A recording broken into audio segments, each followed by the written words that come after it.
ತಮ್ಮ ಕವನದ ಮೂಲಕ ಪ್ರಶ್ನೆಗಳನ್ನು ಕೇಳಲಿದ್ದಾರೆ. ನಮಸ್ಕಾರ. ನನ್ನ ಕವನ ರಷ್ಯಾ ಮತ್ತು ಯುಕ್ರೇನ್ ಮಧ್ಯ ನಡೀತಾ ಇರೋ ಯುದ್ಧ ಬಹುಶಃ ಯಾರಿಗೂ ಬೇಕಾಗಿಲ್ಲ. ಕೇವಲ ಸರ್ವಾಧಿಕಾರಿ ಒಬ್ಬನಿಗೆ ಮತ್ತು ಅವನ ರಾಜಕಾರಣಿಗಳಿಗೆ ಬೇಕಾಗಿರೋ ಯುದ್ಧ. ಇದರಲ್ಲಿ ತುಂಬ ಜನ ಸಫರ್ ಮಾಡ್ತಾ ಇದ್ದಾರೆ. ಅದ್ರ ಬಗ್ಗೆ ಒಂದು ಕವನ ಬರ್ತೀನಿ. ಕವನದ ಹೆಸರು ಬೇಕಿತ್ತ ಈ ಯುದ್ಧ.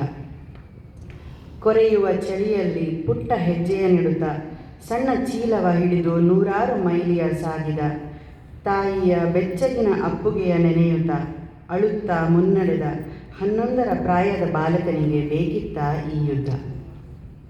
ಜೀವಮಾನವಿಡೀ ದುಡಿದು ಕಾಸಿಗೆ ಕಾಸನ್ನು ಹೆಣೆದು ಹಗಲು ರಾತ್ರಿ ಎನ್ನದೆ ಬದುಕ ಸವೆದು ಕಡೆಗೂ ತನ್ನದೇ ಸೂರನ್ನು ಕಟ್ಟಿಕೊಂಡು ನೆಮ್ಮದಿಯನ್ನು ಹುಡುಕುತ್ತಿದ್ದ ವೃದ್ಧನಿಗೆ ಬೇಕಿತ್ತ ಈ ಯುದ್ಧ. ಉಜ್ವಲ ಭವಿಷ್ಯದ ಕನಸನ್ನು ಹಿಂಬಾಲಿಸಿಕೊಂಡು ದೂರದೂರಿನಿಂದ ಇಲ್ಲಿ ವಲಸೆ ಬಂದು ಭಾಷೆ ಕಲಿತು ಜನರ ಅರಿತು ಎಲ್ಲರೊಳಗೊಂದಾಗಿ ಬೆರೆತು ಪದವಿಯ ಕೊನೆಯ ಹಂತದಲ್ಲಿದ್ದ ವಿದ್ಯಾರ್ಥಿಗೆ ಬೇಕಿತ್ತ ಈ ಯುದ್ಧ. ಊರಿನವರ ಕಣ್ತಪ್ಪಿಸಿ ಮನೆ ಮಂದಿಯನ್ನು ಒಪ್ಪಿಸಿ ನನಗೆ ನೀನು ನಿನಗೆ ನಾನು ಎಂದು ಪ್ರೀತಿಸಿ ಪ್ರೀತಿಯ ಉನ್ಮಾದದಲ್ಲಿ ತೇಲುತ್ತಾ ಬದುಕನ್ನು ಅರಿಯುತ್ತಾ ಭವಿಷ್ಯದ ಕನಸನ್ನು ಹೊತ್ತ ನವ ವಿವಾಹಿತರಿಗೆ ಬೇಕಿತ್ತ ಈ ಯುದ್ಧ. ನಿಷ್ಕಲ್ಮಶ ಮನಸ್ಸಿನ ಬದುಕನ್ನೇ ಅರಿಯತ್ತ ಮಕ್ಕಳಿಗೆ ಪ್ರಾಮಾಣಿಕರಾಗಿ ದುಡಿದು ತಿನ್ನುವ ನಾಗರಿಕರಿಗೆ ದೇಶಕ್ಕಾಗಿ ಪ್ರಾಣವನ್ನೇ ಮುಡಿಪಿಟ್ಟಿರುವ ಸೈನಿಕರಿಗೆ ಪ್ರಾಣಿ ಪಕ್ಷಿ ಸಸ್ಯ ಸಂಕುಲಕ್ಕೆ ಬೇಕಿತ್ತ ಈ ಯುದ್ಧ.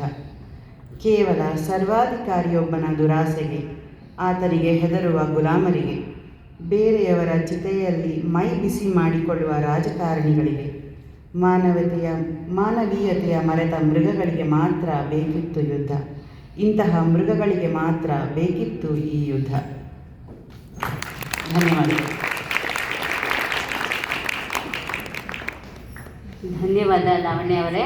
ಯುದ್ಧದ ಭೀಕರತೆ ಎಷ್ಟಿರುತ್ತೆ ಅಂತ ನಾವೆಲ್ಲ ಟಿ ವಿ ಪರದೆಯ ಮೇಲೆ ನೋಡಿದ್ವಿ. ಯಾರಿಗೂ ಬೇಡ ಯುದ್ಧದಿಂದ ಸಾವು ನೋವು ಎಂದಿಗೂ ತಪ್ಪಿದ್ದಲ್ಲ. ಯುದ್ಧ ಆಗೋದು ಯಾರಿಗೂ ಯಾವ ಕಾಲಕ್ಕೂ ಕೂಡ ಸ್ವಾಗತಾರ್ಹ ಅಲ್ಲ. ಈ ಯುದ್ಧ ನಿಲ್ಲಲಿ, ಪ್ರಪಂಚದಲ್ಲಿ ಶಾಂತಿ ನೆಲೆಸಲಿ ಅಂತ ಹಾರೈಸೋಣ.